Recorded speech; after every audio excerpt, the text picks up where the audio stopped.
इसी बीच हमारे प्रदेश सदस्य कार्यकारिणी सदस्य भाई कमरुद्दीन शफी जी से अनुरोध करेंगे कि वो भी दो बोल समाजवादी पार्टी के लिए।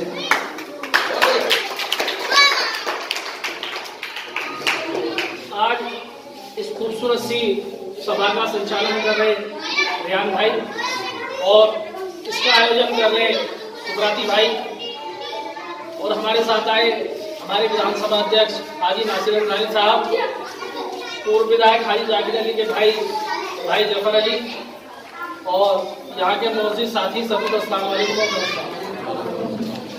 साथियों, जैसा कि आपको पता है कि चुनाव नजदीक हैं और चुनाव के दौरान हम लोगों के जो पहचान पत्र या वोटर आईडी कार्ड, आधार कार्ड, इनमें बड़ी गड़बड़ियां पाई जाती है। तो यहाँ से सुब्राती भाई के लिए कहूंगा कि आप जिनके पहचान पत्रों में दिक्कत है उनके फॉर्म भरे जाएंगे। एक 8 नंबर का होगा और एक 6 नंबर का होगा। वो फॉर्म आपको अवेलेबल करा दिया जाएगा। उसको भरवाकर अपना नाम ठीक करा ले, क्योंकि कई बार नामों में मिस्टेक की वजह से वोट नहीं डल पाती। सबसे पहले वोट ठीक कराएं, उसके बाद आने वाले 2022 में समाजवादी पार्टी की सरकार मजबूती के साथ आ रही है। मोदी से अपना विधायक चुनकर सरकार में साझा कर लो, इससे अच्छा मौका नहीं मिलेगा। और इंशाअल्लाह कोशिश जारी है। अल्लाह ने चाहा तो लोनी विधानसभा से पूर्व विधायक हाजी जाकिर अली साहब का टिकट हो जाएगा और इंशाअल्लाह मजबूती के साथ हम साथ में। जिस तरीके से आज देश और प्रदेश के हालात हैं कि भाजपा सरकार ने यह कहा था कि बेटी बचाओ, वो नारा उन्होंने दिया, लेकिन अब समझ में आता है कि बेटी किससे बचाओ। बेटी इन्हीं भाजपा वालों से बचानी होगी हमें। जैसा कि अभी हालात हुए कि जनता ने अपना सारा रुझान जिला पंचायत के चुनाव में समाजवादी पार्टी को दिया। जनता ने कि हम अगर भाजपा को कोई उखाड़ सकता है तो वो समाजवादी पार्टी उखाड़ती है। और हमने इतिहास में पढ़ा था कि किसी दौर में राजा महाराजाओं के काल में, पाषाण काल में, किसी भी युग में चीर हरण हुआ।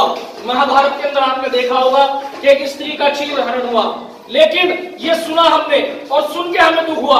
और उससे ज्यादा शर्मिंदगी हमें अब महसूस हुई कि इस सरकार में वो चीर हरण हमने अपनी आंखों से देखा। ये बड़ा दुख और बड़ा शर्म की बात है।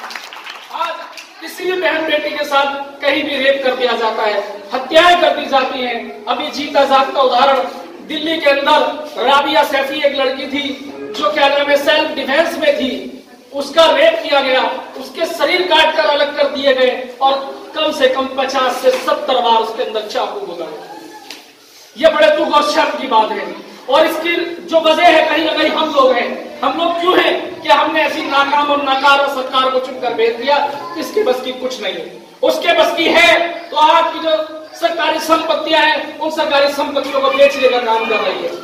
वो अभी कहा गया अच्छे दिन, अभी अच्छे दिन देख लो। आज की स्थिति ये है कि आज फिर सिलेंडर पे 25 रुपए 50 पैसे फिर बढ़ा दिए गए, यानी कि अब सिलेंडर लगभग 900 रुपए का होगा। ये बड़े शर्म की बात है कि जब 1947 में देश हमारा आजाद हुआ तो भुखमरी हमें उस दौर में होनी चाहिए थी, लेकिन उस दौर में भुखमरी नहीं हुई। जब देश हमारा आजाद हो गया 70 साल हो गए, वो पूछते 70 साल में क्या किया। मैं पूछना चाहता हूं आपने पिछले 10 साल में क्या किया। पिछले 10 साल में जनता के हाथ में 5 किलो राशन का थैला फ्री थमा दिया और इतनी महंगाई कर दी कि जो लोग पेट्रोल 40 और 50 का लेते थे आज वही पेट्रोल 100 रुपए पार हुआ है। तो इसके कहीं ना कहीं गुनहगार हम भी शामिल है। अगर हम लोग ऐसी नाकारा और बेकार सरकार को न चुनते तो शायद आज पेट्रोल भी 100 ना होता और सिलेंडर भी इतना महंगा ना होता और 5-5 किलो के लिए हमें लाइन में लगाना पड़ता। उत्तर प्रदेश सरकार की झूठी सरकार है कि अभी उसने ये कहा कि कोरोना काल के अंदर कोई भी आदमी हमारा उससे ऑक्सीजन की कमी से नहीं मरा। मैं पूछना चाहता हूं कि तुम्हारे अंदर शर्म लिहाज है तो तुम उनके घरों के पास जाकर देखो कि टिकट सामने का आधा बक्का उधार देंगे, लेकिन हकीकत बात है कि जिनके घर से वो चिराग बुझे है वो रियल में तुम्हारा बक्का उधार देंगे। एक बार जाकर देखो, तुम्हें पता लग जाएगा। ऐसी सरकार जिन्होंने गढ़गंगा जो पवित्र कहा जाता है वहां भी उन्होंने समाधियां बनाने का काम करा। लाशें ऊपर आ रही, वो लाशें समुद्र उसमें नदियों में तैरे हैं, जानवरों ने खाई है। यह हमारे लिए बड़े शर्म की बात है। ये भी एक इतिहास में दर्ज होगा कि एक ऐसा राजा, एक ऐसा बादशाह, एक इंसान को जानवर समझा और इंसान को भी जानवरों से बिछवाने का काम करा। इसमें कहीं ना कहीं हम लोग भी शामिल हैं। समाजवादी पार्टी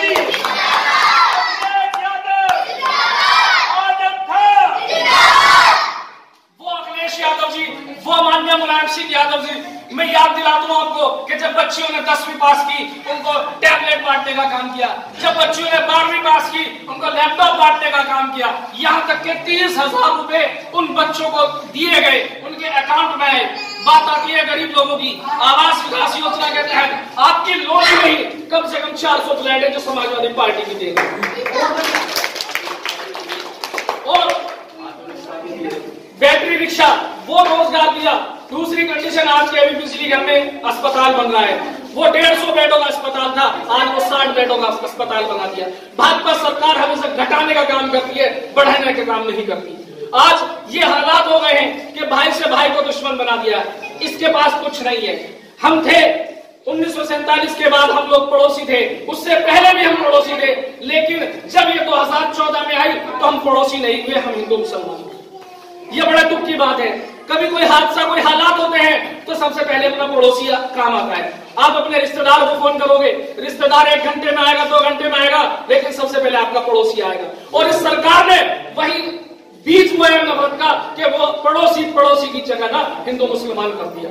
तो सबसे पहले तो मैं अपने सभी भाइयों से हाथ जोड़कर ये गुजारिश करूंगा कि उस सरकार को जो मंसूबा है नफरत फैलाने का, इसे खत्म कर दो। ना हम हिंदू हैं, ना हम मुसलमान हैं, हम इंसान हैं और एक दूसरे के पड़ोसी। इंसानियत सबसे बढ़कर है।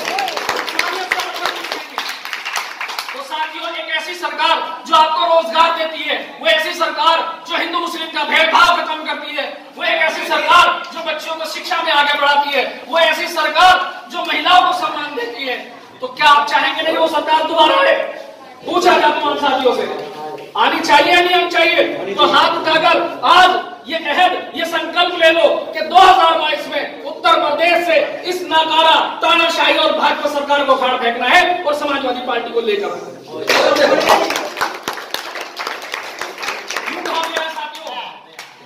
कि हम ही से कुएं खुदवाएंगे, हम ही से कुएं खुदवाएंगे और हम ही पे पानी हराम होगा।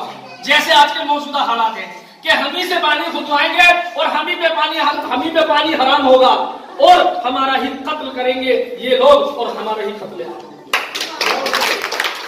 आज तो हालात वो दौर हो चुके हैं कि आज हम लोगों के साथ अत्याचार बढ़ रहे हैं, हम लोगों के साथ हालात खराब हो रहे हैं। आप एक बात बताइए, अब से 15 साल पहले चले जाइए, कभी किसी हिंदू भाई और मुस्लिम भाई का आपने झगड़ा नहीं देखा होगा। झगड़ा देखा होगा तो पड़ोसी का देखा होगा, लेकिन आज वो पड़ोसी, वो झगड़ा आज हिंदू मुस्लिम पे हो गया। अभी बीच में इंदौर में हुआ, एक चूड़ी बेचने वाले मजदूर को मारा गया, अभी एक भीख मांगने वाले के लोगों को मारा गया। मैं पूछना चाहता हूं उन जहन्नमी लोगों से, उन नाबाद लोगों से कि अगर इतना ही जोश तुम्हारे अंदर है तो जाओ शहर पे जाओ, वहां जाके अपनी मर्दानगी दिखाओ। एक अकेले आदमी को आप भीख मार कर आप अपनी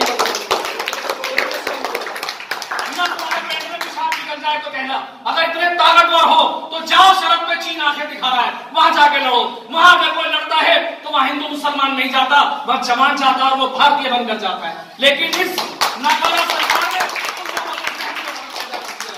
तो भाइयों, अगर हम लोगों की बात आएगी, आप इतिहास उठा के देख लो, चाहे जलियांवाला बाग देख लो, नहीं तो आप सीधा घाट का उदाहरण, आप इंडिया गेट पर चले जाइए, वहां भी आपको दिख जाएगा कि वहां अगर हिंदुओं ने भी शहादत दी है तो मुसलमानों ने भी शहादत दी है। वहां हर एक कौम ने शहादत दी है, एक अकेले कौम ने शहादत नहीं दी। यूं कहा गया है कि जो आज साहिब मंसब है कल नहीं होंगे, जो आज साहिब मंसब है कल नहीं होंगे, किराएदार हैं, साथी ये मकान थोड़ी है और सभी का खून शामिल है इस देश को आजाद कराने में। यह हिंदुस्तान किसी के बाप का थोड़ा है।